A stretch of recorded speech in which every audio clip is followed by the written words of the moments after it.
இதை ஏமாத்து விட்டாங்க சாமி. என்னப்பா ஏமாத்தினாங்க? 4 வைக்கு கடை வாங்கி 4 லட்சம் ரூபாய் செலவு பண்ணீங்க. எதுக்குப்பா? இந்த மாத்திரை சாப்பிடு, அந்த மாத்திரை சாப்பிடு, இந்த மருந்து தை இப்படி பெருசா வரும்னு சொன்னாங்க. இந்த அளவு சொன்னாங்க சாமி.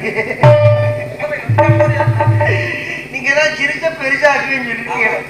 8 மாசமா சிரிச்சாவே கிடக்குது. கொஞ்சம்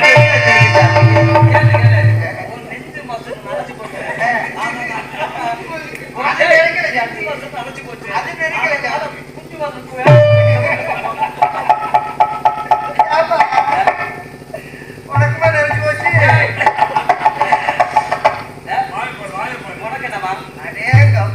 உனக்கு என்ன? உனக்கு வாய் வரணும்.